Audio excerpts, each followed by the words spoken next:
Ikakasal na ako sa kuya ng ex-boyfriend ko. Nag-book ako ng grab car last Thursday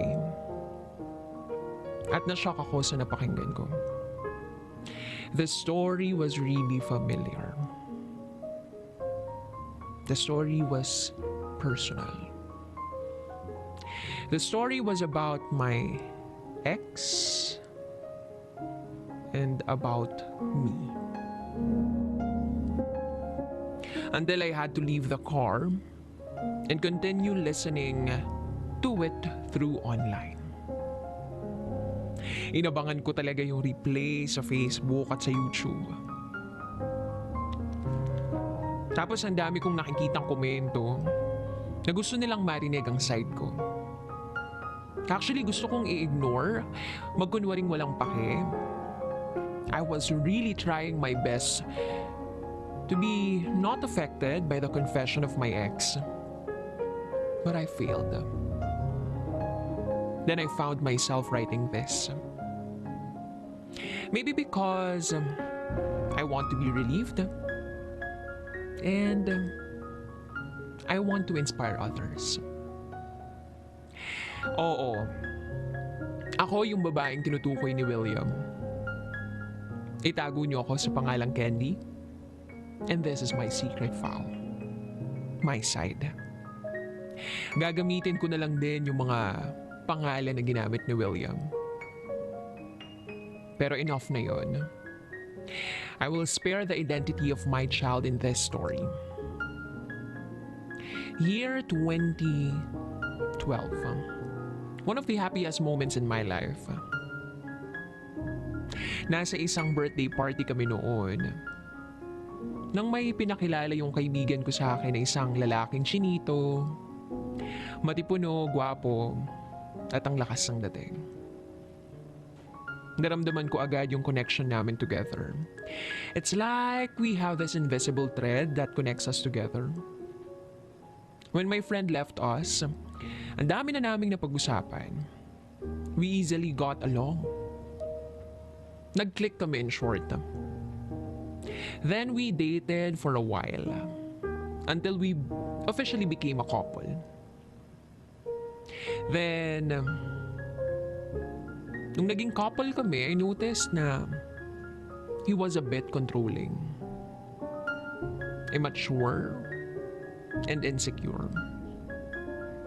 At dahil dun sa mga katangian niyang yun, we end up fighting. Nagkakaaway kami pero nagkakaayos din naman. Kasi malambing naman siya. Then year 2015, I made the biggest decision in my life. Me leaving Australia to live in the Philippines for good. It was a decision I've thought through the years. Mahirap. Pero my heart belongs to the Philippines. Gusto ko yung mga kamag-anak ko. Gustong-gusto ko yung umuwi ng probinsya. But of course, city girl pa rin. Dati pa man sinabi ko na sa sarili ko na mag-iipon lang ako and then babalik ako ng Pilipinas. So, tinanong ko si William if he wants to come with me. But he doesn't. He doesn't want to take a risk. He told me he doesn't want to live in the Philippines. Paano naman daw yung tatay niya and so on and so forth. Dami kong naririnig ng mga negative comments about me leaving Australia. Then after hearing his words, then I made up my mind. Talagang kailangan kong umalis. I don't want to end up with a man who is dependent to his father. I don't want to end up with a man who cannot be responsible, who I cannot see the potential of being a father, who cannot stand with his own feet.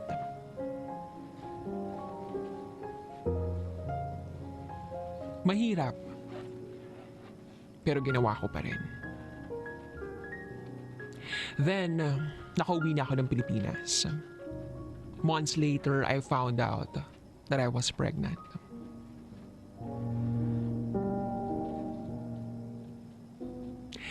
Hindi ko na pinaalam kay William yung bagay na yun. Kasi alam ko na hindi naman niya pananagutan yun. Because he was a man with no dreams. Happy-go-lucky kumbaga. Natakot din ako na baka siguro mag-iba yung desisyon ko. Kaya tumayo ako sa sarili kong mga paa. Then I said to myself, kaya kong maging single mother. Then few years later, I met Willie. Si Willie, isa siyang thoughtful person. Walang binanggit kahit kailan si Willie about William. Ang lagi niya lang kinukwento sa akin na kasama niya sa bahay nila ay yung bunso niyang kapatid, si Warren. I've always known na siya yung panganay. Siguro, I think nabanggit niya lang once na meron siyang brother na nasa ibang bansa. Pero hindi niya na inelaborate. And I feel like he doesn't want to talk about it. So, nirespeto ko siya sa parteng yun. Hanggang sa lumipas ang panahon, naging kami nga ni Willie, super mabait, responsable at maaasahan. Siya yung tumayong tatay sa kapatid niya. He never likes the idea of suffering. He always wants everybody to be comfortable. Nakita ko kung gaano niya kamahal yung mama niya at yung kapatid niya. At ramdam ko din kung gaano niya ako kamahal. Kasi tinanggap niya ako nang walang pag-aalinlangan. Kahit na sa una pa lang ay sinabi kong single mom ako, he still pursued me. He loved my child as his own. I never lied about my child, but I never told him or disclosed the identity of the father of my child. Ramdam niya rin siguro na hindi pa ako handang sabihin sa kanya. Lagi ko namang sinasabi sa kanya na darating din yung panahon na sasabihin ko sa kanya lahat-lahat bago kami magpakasal. Kasi sa ngayon, parang hindi pa ako handang pag-usapan. Yun naman yung nagustuhan ko sa kanya. Never siyang namilit. He respected my decision. And then one day, 60th birthday ng mama niya. Pinag-ipunan niya talaga yon at talagang pinaghandaan. We talked to suppliers and presto. Wala kaming pinroblema pagdating sa preparation dahil pagkadating namin, all set. I just had to go to a meeting nung time na yon kaya medyo na-late yung dating ko sa party ni tita. Just when I arrived, William escorted me inside the hotel venue. Then I entered the hall hanggang sa yung attention ko was caught by a familiar face. Inignore ko lang kasi baka mamaya na mamalikmata lang ako. But when I looked at him for the second time, oh shucks. Nagka-eye to eye contact pa kami. Those eyes, hindi ako pwedeng magkamali. My ex. I wanted to move back because we were heading towards his direction. Pinapakilala ako ni Willie sa mga amiga ng mama niya. At mukhang sa buong madla niya ako ipapakilala.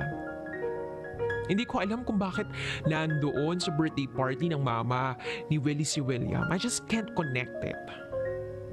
Hanggang sa dami nang pumapasok sa isip ko like, baka blood related sila. O di kaya malayong magkamag-anak. I don't know. Hindi naman sila parehas ng apelido. Then few months later, I was standing in front of the person I've loved before. Sinubukan kong kalmahin yung sarili ko, huwag magpakita ng awkwardness at huwag magpakita ng kaba. Then my boyfriend introduced me to my ex-boyfriend. Akalain mong nakipagkamay pa ako, as if it was my first time to touch his hand. So I gathered all my courage and strength to say few words to him.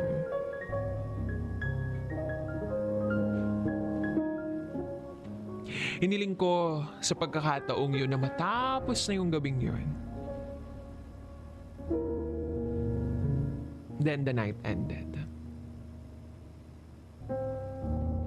As much as possible, ayokong magtagpo kami ng landas ni William. Kaya ang ginagawa ko, every time na may invite si Willie sa bahay nila, magdadahilan ako. Pero there was a time na birthday nung bunso at kailangan kong pumunta. At yun na nga. Nakapag-usap kami doon ni Willie dahil iniwan ako ni William. Ayoko ngang makasama yun eh. Pero I had no choice but to talk to him. Then nag-usap lang kami for a while. And then I just want to make things clear to him na tapos na yung amin. Then after a while, bumalik na si Willie. At nagulat na lang ako sa mga sumunod niyang ginawa. He kneeled and then asked me to marry him. Walang pag-aalinlangan. Tumango ako and I whispered yes. Oo. Gusto kong maikasal kay Willie. He is the man of my dreams. Kahit pa iba yung ama ng anak ko, he's still the person I want to marry. At kahit alam ko na nasasaktan yung isa doon sa gilid, I just can't contain my happiness. Hindi dahil sa pinagtitripan ko siya or gusto kong mag-revenge. Pero hindi.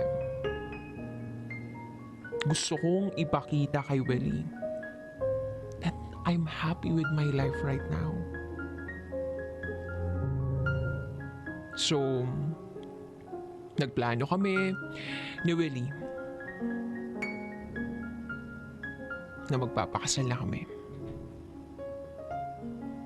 I was really excited about it. Planning dito, planning doon. And then, yes, 3 months. Kakasal na kami noon. Then, lumipas pa ang mga araw. There was a time na pinag-awayan namin ni Willie yung tungkol sa out-of-town trip ko. Because I don't want to leave my child in their house. Gusto niya yung bata doon na lang muna sa bahay nila while I'm out of town. Ayoko sana kasi ayoko makasama ng bata si William. But it pushed through. Nagstay yung anak ko sa bahay nila Willie. Hindi ko nga alam kung bakit andoon pa rin si William. Bakit hindi pa rin siya bumabalik abroad? I was really worried baka malaman niya ang totoo. Yung katotohanan ng matagal ko nang ibinaon sa limot. Hanggang sa lumipas yung out of town trip ko, susunduin ko ng bata sa bahay nila Willie. Nang biglang sabihin sa akin ni Willie na magkasama daw si William at yung bata. Nag-mall daw ito malapit sa bahay nila.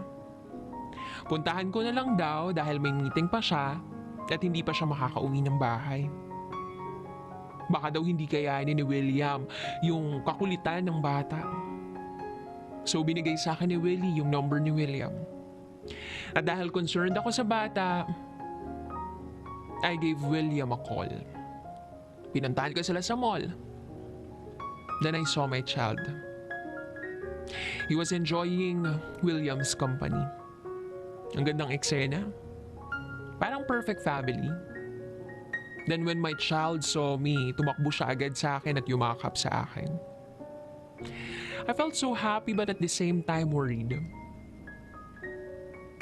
Kasi mas napapalapit yung bata doon sa lalaking minahal ko. Doon sa lalaking naging dahilan ng kasiyahan ko ngayon. Umuwi kami sa bahay nila Willie para kunin ko sana yung ibang gamit ng bata. Akala ko madadatnan ko na doon sa bahay sina tita, si Willie at Warren. Pero walang tao sa bahay nila. E tulog na tulog ang bata. Inihiga muna namin ito sa sofa. Then few moments later, tinanong ako ni William, ako ba ang ama? Para akong binuhusan ng napakadaming yelo. Hindi ako nakapagsalita. And then there's no way to deny but I just nodded. Mangiyak-ngiyak siya at tinatanong ako bakit hindi ko daw sinabi. Then I said firmly, kapag sinabi ko ba sa'yo may magbabago? May magbabago ba sa'yo? Then he replied, pero tinanggalan mo ko ng karapatang maging ama sa bata. No. You were not ready to be a father. Sabi ko. Noon yun. Pero kaya ko na ngayon. Sabi niya. Then sabi ko, sige, paano gagawin mo? Hihingi ka ng pampagata sa daddy mo? May trabaho ka ba na stable? You cannot even fix yourself. You cannot even fix your dreams. You're too dependent on me that time. And you were too dependent on your father that time. We were too young that time.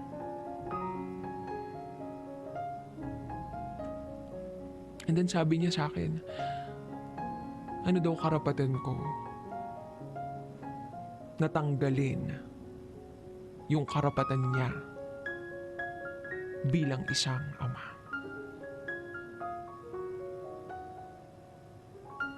Natahimik na lang ako dun. Patuloy ang pag-iyak niya. I was trying my best to stay calm while making a point. And then, after a few seconds, he grabbed my arm. Hinalikan niya ako bigla. Tapos bumulong siya sa akin. Wala ka na bang nararamdaman? For a moment, I missed that feeling. For a moment, I was hypnotized.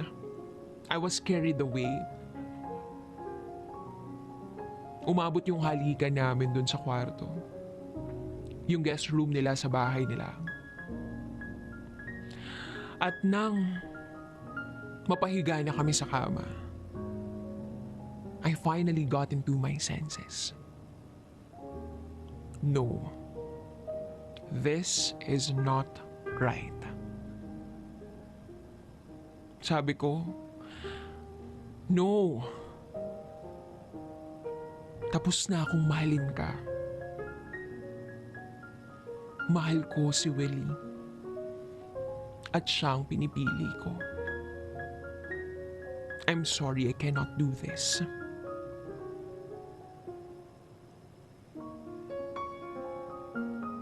Sinubukan niya pa akong yakapin at halikan.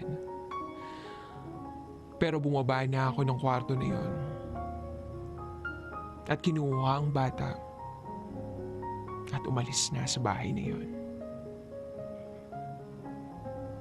Few days na lang ikakasal na ako. And I'm happy with my decision. Sometimes, you just have to accept and believe that there are people not really meant for us. And we just have to choose the person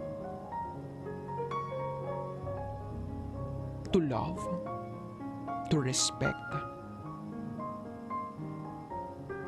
and to share moments for the rest of our lives. At sa ngayon, hanggang sa susunod pang mga araw, I'm choosing Willie over William. Sabi ko kay William na lang, through text, na ako na lang magsasabi kay Willie ng katotohanan. You just have to give me time.